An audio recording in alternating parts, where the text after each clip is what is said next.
بسم الله الرحمن الرحيم يسألونك عن الأهلة قل هي مواقيت للناس والحج وليس البر بأن تأتوا البيوت من ظهورها ولكن البر من اتقى وأتوا البيوت من أبوابها واتقوا الله لعلكم تفلحون یعنی تم سے نئے چاند کے بارے میں سوال کرتے ہیں، تم فرما دو یہ لوگوں اور حج کے لیے وقت کی علامتیں ہیں، اور یہ کوئی نیکی نہیں کہ تم گھروں میں پچھلی دیوار توڑ کر آؤ۔ ہاں، اصل نیک تو پرہیزگار ہوتا ہے، اور گھروں میں ان کے دروازوں سے آؤ اور اللہ تبارک و تعالیٰ سے ڈرتے رہو اس امید پر کہ تم فلاح پاؤ۔ یسألونک عن الأہلۃ، تم سے نئے چاند کے بارے میں سوال کرتے ہیں۔ شان نزول، یہ آیت حضرت معاذ بن جبل رضی اللہ تعالی عنہ اور ایک دوسرے صحابی رضی اللہ تعالی عنہ کے جواب میں نازل ہوئی۔ ان دونوں نے نبی اکرم نور مجسم صلی اللہ تعالی علیہ وآلہ وسلم سے چاند کے گھٹنے بڑھنے کے متعلق سوال کیا۔ اس کے جواب میں چاند کے گھٹنے بڑھنے کے سبب کی بجائے اس کے فوائد بیان فرمائے کہ وہ وقت کی علامتیں ہیں، اور آدمیوں کے ہزارہا دینی اور دنیوی کام اس سے متعلق ہیں۔ زراعت، تجارت، لین دین کے معاملات، روزے اور عید کے اوقات، عورتوں کی عدتیں، حیض کے ایام، حمل اور دودھ پلانے کی مدتیں اور دودھ چھڑانے کے وقت، اور حج کے اوقات اس سے معلوم ہوتے ہیں، کیونکہ شروع میں جب چاند باریک ہوتا ہے تو دیکھنے والا جان لیتا ہے کہ ابتدائی تاریخیں ہیں، اور جب چاند پورا روشن ہوتا ہے تو معلوم ہو جاتا ہے کہ یہ مہینے کے درمیانی تاریخ ہیں، اور جب چاند چھپ جاتا ہے تو معلوم ہوتا ہے کہ مہینہ ختم پر ہے۔ پھر مہینوں سے سال کا حساب ہوتا ہے۔ یہ وہ قدرتی جنتری ہے جو آسمان کے صفحے پر ہمیشہ کھلی رہتی ہے، اور ہر ملک اور ہر زبان کے لوگ، پڑھے بھی اور بے پڑھے بھی، سب اس سے اپنا حساب معلوم کر لیتے ہیں۔ یاد رہے کہ بہت سے احکام میں چاند کا حساب رکھنا ضروری ہے، جیسے بالغ ہونے کی عمر کے اعتبار سے، یوں ہی روزہ، عیدین، حج کے مہینوں اور دنوں کے بارے میں، یوں ہی زکوٰۃ میں جو سال گزرنے کا اعتبار ہے وہ بھی چاند کے اعتبار سے ہے۔ وَلَيْسَ الْبِرُّ، اور یہ کوئی نیکی نہیں۔ شان نزول، زمانہ جاہلیت میں لوگوں کی یہ عادت تھی کہ جب وہ حج کے لیے احرام باندھ لیتے تو اپنے مکان میں اس کے دروازے سے داخل نہ ہوتے، اگر ضرورت ہوتی تو پچھلی دیوار توڑ کر آتے اور اس کو نیکی جانتے۔ اس پر یہ آیت کریمہ نازل ہوئی کہ یہ کوئی نیکی نہیں کہ تم گھروں کے پیچھے سے آؤ، اصل نیکی تقویٰ ہے اور خوف خدا اور احکام الہی کی اطاعت ہے۔ اس سے معلوم ہوا کہ کسی چیز کو بغیر ضمانت کے ناجائز سمجھنا جہلا کا کام ہے۔ اپنی طرف سے غلط قسم کی رسمیں اور پابندیاں لگا لینا جائز نہیں۔ بہت سے کام ویسے جائز ہوتے ہیں لیکن اپنی طرف سے شرعاً ضروری سمجھ لینے سے ناجائز ہو جاتے ہیں، جیسے مسلمان فوت شدگان کے ایثار ثواب کے لیے صوم 40واں وغیرہ کرتے ہیں کہ ویسے کریں تو جائز، لیکن اگر یہ سمجھ کر کریں کہ یہ کرنا ضروری ہے یا دوسرے اور 40ویں دن ہی کرنا ضروری ہے تو ناجائز ہے۔ یوں ہی صوم اور 40واں وغیرہ جائز ہے تو انہیں اپنی طرف سے ناجائز کہنا بھی حرام ہے، کفار کے طرز عمل کی نقالی ہے۔ بہرحال افراط اور تفریط سے بچنا ضروری ہے، اور اس طرح کی چیزوں کی طرف غور کرنا چاہیے۔ شادی، مرگ اور زندگی کے دیگر معاملات میں نہ جانے کیسی کیسی رسمیں کہاں سے گھس آئی ہیں۔ وَقَاتِلُوا فِي سَبِيلِ اللَّهِ الَّذِينَ يُقَاتِلُونَكُمْ وَلَا تَعْتَدُوا إِنَّ اللَّهَ لَا يُحِبُّ الْمُعْتَدِينَ، اور اللہ کی راہ میں ان سے لڑو جو تم سے لڑتے ہیں، اور حد سے نہ بڑھو، بے شک اللہ حد سے بڑھنے والوں کو پسند نہیں کرتا۔ وَقَاتِلُوا فِي سَبِيلِ اللَّهِ، اور اللہ کی راہ میں لڑو۔ 6 ہجری میں حدیبیہ کا واقعہ پیش آیا۔ اس سال حضور سرور عالم صلی اللہ علیہ وآلہ وسلم مدینہ طیبہ سے عمرے کے ارادے سے مکہ مکرمہ روانہ ہوئے۔ مشرکین نے حضور عالم صلی اللہ تعالی علیہ وآلہ وسلم کو مکہ مکرمہ داخل ہونے سے روکا، اور اس پر صلح ہوئی کہ آپ کریم صلی اللہ علیہ وسلم آئندہ سال تشریف لائیں تو آپ کے لیے 3 روز کے لیے مکہ مکرمہ خالی کر دیا جائے گا۔ چنانچہ اگلے سال سن 700 ہجری میں حضور پر نور صلی اللہ علیہ وآلہ وسلم عمرے کی قضا کے لیے تشریف لائے۔ اب حضور انور صلی اللہ علیہ وآلہ وسلم کے ساتھ 1400 صحابہ رضی اللہ تعالی عنہم تھے۔ مسلمانوں کو یہ اندیشہ ہوا کہ کفار نے اگر وعدہ پورا نہ کیا اور حرم مکہ میں حرمت والے مہینے ذی القعدہ میں جنگ کی تو مسلمان چونکہ حالت احرام میں ہوں گے، اس لیے اس حالت میں جنگ کرنا ان کے لیے بڑا مشکل تھا، کیونکہ زمانہ جاہلیت سے ابتدائی اسلام تک نہ حرم میں جنگ جائز تھی اور نہ حرمت والے مہینوں میں، لہذا انہیں تردد ہوا کہ اس وقت جنگ کی اجازت ملتی ہے یا نہیں۔ اس پر یہ آیت کریمہ نازل ہوئی۔ آیت میں اجازت کا معنی یا تو یہ ہے کہ کفار تم سے لڑیں یا جنگ کی ابتدا کریں، تم ان سے دین کی حمایت اور اعزاز کے لیے لڑو۔ یہ حکم ابتدا اسلام میں تھا، پھر منسوخ کیا گیا اور کفار سے قتال کرنا واجب ہوا، خواہ وہ ابتدا کریں یا نہ کریں۔ یا یہ معنی ہے کہ ان سے لڑو جو تم سے لڑنے کا ارادہ رکھتے ہیں۔ یہ بات سارے ہی کفار میں ہے کہ کیونکہ وہ سب دین کے مخالف اور مسلمانوں کے دشمن ہیں، خواہ انہوں نے کسی وجہ سے جنگ نہ کی ہو لیکن موقع پانے پر چوکنے والے نہیں۔ یہ بھی ہو سکتا ہے کہ یہ معنی بھی ہو سکتی ہے کہ جو کافر میدان جنگ میں تمہارے مقابلے پر آئیں اور وہ تم سے لڑنے کی قدرت اور اہلیت رکھتے ہوں تو ان سے لڑو۔ اس صورت میں ضعیف، بوڑھے، بچے، مجنوں، اپاہج، اندھے، بیمار اور عورتیں وغیرہ جو جنگ کرنے کی قدرت نہیں رکھتی اور وہ جنگ میں نہ تو شریک ہیں اور نہ ہی جنگ کرنے والوں کی کسی قسم کی مدد کر رہے ہیں، تو یہ افراد اس حکم میں داخل نہ ہوں گے اور انہیں قتل کرنا جائز نہیں۔ وَلَا تَعْتَدُوا اور زیادتی نہ کرو۔ اسے مراد ہے کہ جو جنگ کے قابل نہیں ان سے لڑو، یا جن سے تم نے عہد کیا ہو، یا بغیر دعوت کے جنگ نہ کرو، کیونکہ شرعی طریقہ یہ ہے کہ پہلے کفار کو اسلام کی دعوت دی جائے، اگر وہ انکار کریں تو ان سے جزیہ طلب کیا جائے، اور اگر اس سے بھی انکار کریں تب جنگ کی جائے۔ اس معنی پر آیت کا حکم باقی ہے، منسوخ نہیں۔ وَاقْتُلُوهُمْ حَيْثُ ثَقِفْتُمُوهُمْ وَأَخْرِجُوهُمْ مِنْ حَيْثُ أَخْرَجُوكُمْ وَالْفِتْنَةُ أَشَدُّ مِنَ الْقَتْلِ وَلَا تُقَاتِلُوهُمْ عِنْدَ الْمَسْجِدِ الْحَرَامِ حَتَّى يُقَاتِلُوكُمْ فِيهِ فَإِنْ قَاتَلُوكُمْ فَاقْتُلُوهُمْ كَذَلِكَ جَزَاءُ الْكَافِرِينَ فَإِنِ انْتَهَوْا فَإِنَّ اللَّهَ غَفُورٌ رَحِيمٌ۔ اور دوران جہاد کافروں کو جہاں پاؤ قتل کرو اور انہیں وہاں سے نکال دو جہاں سے انہوں نے تمہیں نکالا، اور فتنہ قتل سے زیادہ شدید ہوتا ہے، اور مسجد حرام کے پاس ان سے نہ لڑو جب تک وہ تم سے وہاں نہ لڑیں، اور اگر وہ تم سے لڑیں تو انہیں قتل کرو۔ کافروں کی یہی سزا ہے، پھر اگر وہ باز آ جائیں تو بے شک اللہ تبارک و تعالی بخشنے والا مہربان ہے۔ وَاقْتُلُوهُمْ اور انہیں قتل کرو۔ آیت مبارکہ میں اوپر بیان کیے گئے سیاق و سباق میں فرمایا گیا کہ چونکہ کافروں نے تمہیں مکہ مکرمہ سے بے دخل کیا تھا، اب بھی تمہارے ساتھ آمادہ قتال ہیں، تو تمہیں دوران جہاد ان سے لڑنے، انہیں قتل کرنے اور انہیں مکہ مکرمہ سے نکالنے کی اجازت ہے جہاں سے انہوں نے تمہیں نکالا تھا۔ چنانچہ فتح مکہ کے موقع پر اسلام قبول نہ کرنے والوں کو مکہ مکرمہ سے نکال دیا گیا۔ یہ بھی بتایا گیا کہ ان کے قتال کا حکم ان کے جرم سے زیادہ بڑا نہیں، کیونکہ وہ لوگ فتنہ برپا کرنے والے ہیں اور ان کا فتنہ شرک ہے، یا مسلمانوں کو مکہ مکرمہ سے نکالنا تو ان کا فتنہ ان کو قتل کرنے سے بھی بڑھ کر ہے۔ یہاں یہ حکم نہیں دیا جا رہا کہ کافروں کو قتل کرنے میں لگے رہو، امن ہو یا جنگ ہو، صلح ہو یا لڑائی، ہر حال میں انہیں قتل کرو، بلکہ یہاں صرف دوران جہاد قتل کرنے کا حکم ہے۔ بہت سے اسلام دشمن لوگ اس طرح کی آیات سے غلط فہمیاں پیدا کرنے کی کوشش کرتے ہیں، ایسے لوگوں کی مکاریوں سے ہوشیار رہنا چاہیے۔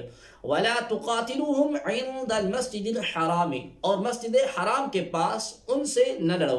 مسجد حرام شریف کے ارد گرد کئی کلومیٹر کا علاقہ حرم کہلاتا ہے۔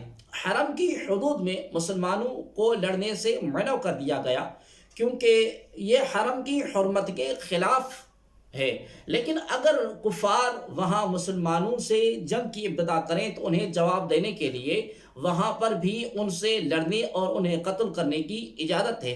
البتہ اگر وہ کفر سے بعد آ جائیں تو اللہ تبارک و تعالی اپنے فضل و کرم سے انہیں معاف فرما دے گا کہ اسلام تمام گناہوں کو ختم کر دیتا ہے۔ وَقَاتِلُوهُمْ حَتَّى لَا تَكُونَ فِتْنَةٌ وَيَكُونَ الدِّينُ لِلَّهِ فَإِنِ انْتَهَوْا فَلَا عُدْوَانَ إِلَّا عَلَى الظَّالِمِينَ، اور ان سے لڑتے رہو یہاں تک کہ کوئی فتنہ نہ رہے اور عبادت اللہ کے لیے ہو جائے، پھر اگر وہ باز آ جائے تو صرف ظالموں پر سختی کی سزا باقی رہ جاتی ہے۔ حتیٰ لا تکون فتنہ، یہاں تک کہ فتنہ نہ رہے۔ عرب کے کافروں کے متعلق فرمایا گیا کہ ان سے تب تک لڑو کہ ان کا فتنہ یعنی شرک ختم ہو جائے اور ان کا دین بھی دین اسلام ہو جائے اور سرزمین عرب پر صرف ایک اللہ کی عبادت ہو۔ لہذا اگر وہ کفر باطل پرستی سے بعد آ جاتے ہیں تو پھر ان پر کوئی سختی نہیں کی جائے گی۔ الشہر الحرام بالشہر الحرام والحرمات قصاص فمن اعتدى علیہ فاعتدوا علیہ بمثل ما اعتدى علیکم واتقوا اللہ وَاعْلَمُوا أَنَّ اللَّهَ مَعَ الْمُتَّقِينَ۔ ادب والے مہینے کے بدلے ادب والا مہینہ ہے اور تمام ادب والی چیزوں کا بدلہ ہے، تو جو تم پر زیادتی کرے اس پر اتنی ہی زیادتی کرو جتنی اس نے تم پر زیادتی کی ہو، اور اللہ سے ڈرتے رہو اور جان رکھو کہ اللہ ڈرنے والوں کے ساتھ ہے۔ الشہر الحرام بالشہر الحرام، ادب والے مہینے کے بدلے ادب والا مہینہ ہے۔ مسلمانوں کو چونکہ حرمت والے مہینوں میں لڑنا نہایت بھاری لگ رہا تھا، اس لیے کہ مزید تسلی کے لیے اللہ تبارک و تعالی نے فرمایا یہ حرمت والے مہینے میں جنگ کی اجازت اللہ تبارک و تعالی کی طرف سے ہے، اور یہ اجازت کفار کی طرف سے حرمت پامال کرنے کی وجہ سے دی گئی ہے۔ انہوں نے تمہیں عمرہ کرنے اور مکہ مکرمہ میں داخل ہونے سے روکا، لہذا اب اگر تم ان سے لڑتے ہو اور ان کا خون بہاتے ہو تو یہ حرم اور ماہ حرام کی بے حرمتی نہیں ہوگی، کیونکہ یہ اللہ تبارک و تعالی کی طرف سے اجازت کے ساتھ ہوگا، اور یہ سب لڑائی اصل میں حرمتوں کا بدلہ ہوگا، یعنی کافروں کا حرمت والے مہینے میں فتنہ فساد کرنا، حرمتوں کو پامال کرنا اور تمہارا جواب دینا اصل میں یہ حرمتوں کا بدلہ لینا ہے، نہ کہ حرمتوں کا پامال کرنا۔ یوں سمجھ لیں کہ ڈاکو کی گولی کے جواب میں اگر پولیس گولی چلائے تو پولیس کو مجرم نہیں کہیں گے، بلکہ ان کے فعل کو حفاظت اور ذمہ داری کہا جائے گا۔ قاتل کے قتل کو زیادتی نہیں کہیں گے، بلکہ اسے قصاص کہا جائے گا۔ فَمَنِ اعْتَدَى عَلَيْكُمْ، تو جو تم پر زیادتی کرے۔ کافر مسلمانوں پر ظلم اور ستم ڈھاتے رہے، شروع اسلام میں دن رات صبح شام ہر وقت مسلمانوں کو ستانے میں لگے رہے، کسی کو شہید کیا، کسی کو تپتی ریت پر گھسیٹا، کسی کو انگاروں پر لٹایا، کسی کو کوڑے مارے، کسی کا راہ چلتے مذاق اڑایا، مسلمانوں کو ان کے گھروں سے ہجرت پر مجبور کر دیا، ان کے کاروبار ختم کر دیے، ان کے رشتہ داروں سے جدا کر دیا۔ ان تمام واقعات کی تلخیاں مسلمانوں کے دلوں میں موجود تھی۔ اب جب کہ مسلمانوں کو بدلہ لینے کا موقع مل رہا تھا تو اس بات کا امکان تھا کہ مسلمان بھی بدلہ لینے میں اپنے جذبہ انتقام کو بھرپور طریقے سے پورا کرتے اور بدلہ لینے میں حد سے بڑھ جاتے، لیکن اللہ تبارک و تعالی نے اس سے پہلے ہی مسلمانوں کو سمجھا دیا کہ تم پر جنہوں نے زیادتیاں کی ہیں تمہیں ان سے بدلہ لینے کا اختیار تو دیا جا رہا ہے، لیکن تم اتنا ہی بدلہ لے سکتے ہو جتنی انہوں نے تم پر زیادتی کی، اس سے زیادہ تمہیں ہرگز اجازت نہیں۔ لہذا بدلہ لینے میں بھی تقوی اور خوف خدا کو پیش نظر رکھو، اور یہ جان لو کہ اللہ تبارک و تعالی کا قرب اور معیت اس کو نصیب ہوگی جو ہر حال میں تقوی اختیار کرے گا۔ ناظرین محترم، کیا حسین تعلیم اور کیا پاکیزہ تربیت ہے جس وقت جذبات مچل رہے ہوں، جذبہ انتقام جوش میں رہا ہو، دشمن قبضے میں آنے ہی والا ہو، غلبہ حاصل ہوا ہی چاہتا ہو، اس وقت بھی تقوی کا، عدل اور انصاف کا درس دیا جا رہا ہے۔ زیادتی کرنے سے منع کیا جا رہا ہے۔ کیا روئے زمین پر کوئی دوسرا ایسا دین یا قانون ہے جو اپنے ماننے والوں کو اس طرح کے اعلیٰ اخلاق اور پاکیزہ کردار کا درس دیتا ہو؟ ہرگز نہیں، صرف اسلام ہی ہے۔ وَأَنفِقُوا فِي سَبِيلِ اللَّهِ وَلَا تُلْقُوا بِأَيْدِيكُمْ إِلَى التَّهْلُكَةِ وَأَحْسِنُوا إِنَّ اللَّهَ يُحِبُّ الْمُحْسِنِينَ، اور اللہ کی راہ میں خرچ کرو اور اپنے ہاتھوں خود کو ہلاکت میں نہ ڈالو، اور نیکی کرو، بے شک اللہ نیکی کرنے والوں سے محبت فرماتا ہے۔ وَأَنفِقُوا فِي سَبِيلِ اللَّهِ، اور اللہ کی راہ میں خرچ کرو۔ راہ خدا میں خرچ کرنے کا اصل حکم تو مال کے حوالے سے ہے، لیکن علامہ ساوی رحمۃ اللہ تعالی نے اس کے معنی کی مزید وسعت کو بیان کیا ہے۔ فرماتے ہیں کہ آیت کا مطلب یہ ہے کہ اللہ تبارک و تعالی کی فرما برداری اور اس کی رضا کے کاموں میں اپنی جان اور مال کو صرف کرو، خواہ جہاد ہو یا رشتہ داروں سے حسن سلوک یا اللہ تبارک و تعالی کے کمزور اور غریب بندوں کی مدد کی صورت میں ہو۔ وَلَا تُلْقُوا بِأَيْدِيكُمْ إِلَى التَّهْلُكَةِ، اور اپنے ہاتھوں خود کو ہلاکت میں نہ ڈالو۔ خود کو ہلاکت میں ڈالنے کی بہت سی صورتیں ہیں۔ نمبر 1، صحیح بخاری میں یہ آیت خرچ کرنے سے متعلق نازل ہوئی، یعنی راہ خدا میں خرچ کرنا بند کر کے یا کم کر کے اپنے آپ کو ہلاکت میں نہ ڈالو۔ نمبر 2، حضرت ابو ایوب انصاری رضی اللہ تعالی عنہ فرماتے ہیں یہ آیت ہم انصار صحابہ کرام رضی اللہ تعالی عنہم کے بارے میں نازل ہوئی جب اللہ تبارک و تعالی نے اسلام کو غلبہ عطا فرمایا اور اس کے مددگار کثیر ہو گئے، تو ہم میں سے بعض نے بعض سے سرگوشی کرتے ہوئے کہا، جہاد کی مصروفیت میں ہمارے مال ضائع ہو گئے، اب اللہ تبارک و تعالی نے اسلام کو غلبہ عطا فرما دیا ہے، کیا ہی اچھا ہو کہ اگر ہم اپنے اموال میں ٹھہریں اور جو ضائع ہوا اس کی درستی کر لیں۔ اس پر اللہ تبارک و تعالی نے یہ آیت نازل فرمائی اور جو ہم نے کہا اس کا رد فرمایا کہ ہلاکت تو جہاد چھوڑ کر اپنے اموال کی درستی میں لگ جانا ہے۔ نمبر 3، انصار جتنا اللہ تبارک و تعالی توفیق دیتا صدقہ اور خیرات کرتے رہتے۔ ایک سال انہیں تنگ دستی کا سامان ہوا تو انہوں نے یہ عمل روک دیا، اس پر یہ آیت کریمہ نازل ہوئی۔ نمبر 4، حضرت نعمان بن بشیر رضی اللہ تعالی عنہ کہتے ہیں کہ کوئی شخص گناہ کرتا اور کہتا میری بخشش نہ ہوگی، اس پر یہ آیت کریمہ نازل ہوئی۔ خلاصہ کلام یہ ہے کہ راہ خدا میں خرچ کرنے کو ترک کرنا بھی ہلاکت کا سبب ہے، فضول خرچی بھی ہلاکت ہے، جہاد ترک کرنا بھی ہلاکت ہے۔ یوں ہی اس طرح کے ہر وہ چیز جو ہلاکت کا باعث ہو ان سب سے باز رہنے کا حکم ہے، حتیٰ کہ بے ہتھیار میدان جنگ میں جانا یا زہر کھانا یا کسی طرح خودکشی کرنا سب حرام ہے، چونکہ خودکشی خود کو ہلاک کرنے کی نہایت ہی نمایاں صورت ہے، لہذا یہاں اس کی وعید بیان کی جاتی ہے۔ چنانچہ خودکشی کے بارے میں رسول اللہ صلی اللہ علیہ وآلہ وسلم نے ارشاد فرمایا،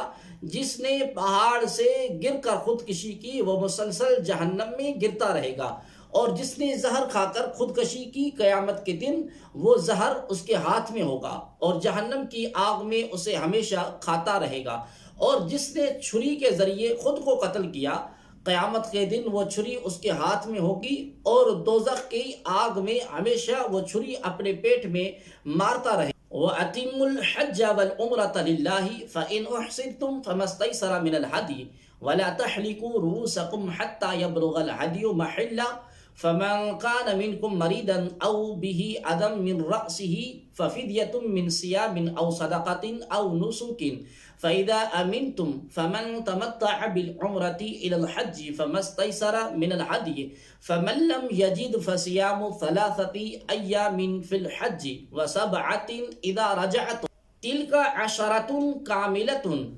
ذَلِكَ لِمَنْ لَمْ يَكُنْ أَهْلُهُ حَاضِرِ الْمَسْجِدِ الْحَرَامِ وَاتَّقُوا اللَّهَ وَاعْلَمُوا أَنَّ اللَّهَ شَدِيدُ الْعِقَابِ۔ اور حج اور عمرہ اللہ کے لیے پورا کرو، پھر اگر تمہیں مکہ سے روک دیا جائے تو حرم میں قربانی کا جانور بھیجو جو میسر آئے، اور اپنے سر نہ منڈاؤ جب تک قربانی اپنے ٹھکانے پر نہ پہنچ جائے۔ پھر جو تم میں بیمار ہو یا اس کے سر میں کچھ تکلیف ہو تو روزے یا خیرات یا قربانی کا فدیہ دے۔ پھر جب تم اطمینان سے ہو تو جو حج سے عمرہ ملانے کا فائدہ اٹھائے اس پر قربانی لازم ہے جیسے میسر ہو۔ پھر جو قربانی کی قدرت نہ پائے تو 3 روزے حج کے دنوں میں رکھے اور 7 روزے اس وقت رکھو جب تم اپنے گھر لوٹ کر جاؤ۔ یہ مکمل دست ہیں۔ یہ حکم اس کے لیے ہے جو مکے کا رہنے والا نہ ہو، اور اللہ سے ڈرتے رہو اور جان رکھو کہ اللہ شدید عذاب دینے والا ہے۔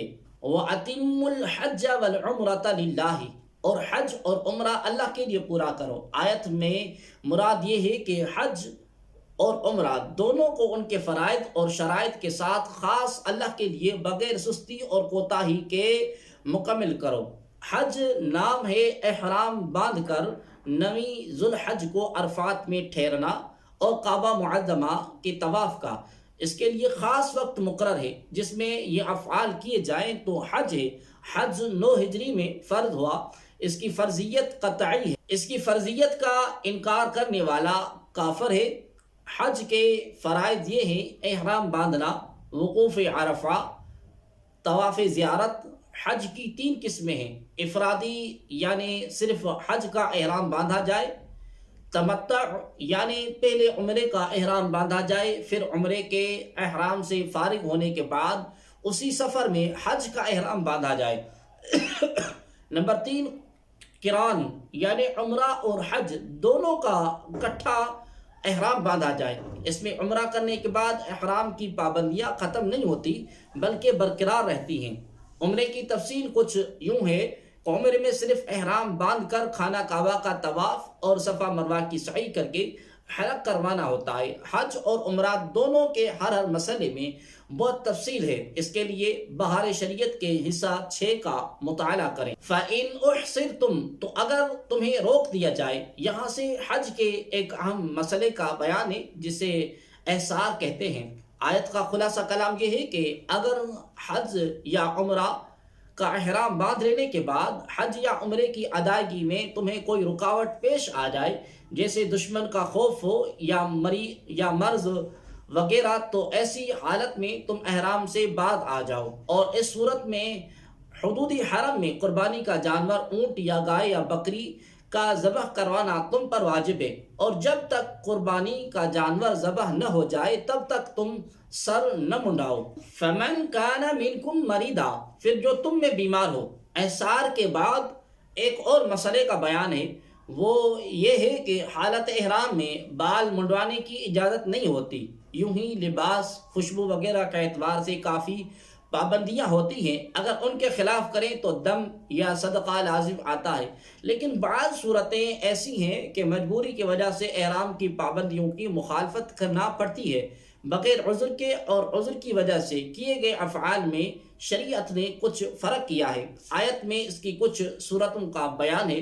جان بوجھ کر احرام کی پابندیوں کی مخالفت کرے گا تو گنہگار بھی ہوگا اور فدیہ دینا بھی لازم آئے گا، اور مجبوری کی وجہ سے مخالفت کرے تو گنہگار نہ ہوگا لیکن فدیہ دینا پڑے گا۔ البتہ مجبوری والے کو فدیے میں کچھ رخصتیں بھی دی گئی ہیں، چنانچہ صدر الشریعہ مولانا امجد علی اعظمی رحمۃ اللہ تعالی علیہ فرماتے ہیں جہاں دم کا حکم ہے وہاں جرم اگر بیماری یا سخت گرمی یا شدید سردی یا زخم یا پھوڑے یا جوؤں کی سخت ایذا کے باعث ہوگا تو اسے جرم غیر اختیاری کہتے ہیں، اور اس میں اختیار ہوگا کہ دم یعنی قربانی کے بدلے 6 مسکینوں کو ایک صدقہ دے، یا دونوں وقت پیٹ بھر کھلائے، یا 3 روزے رکھ لے۔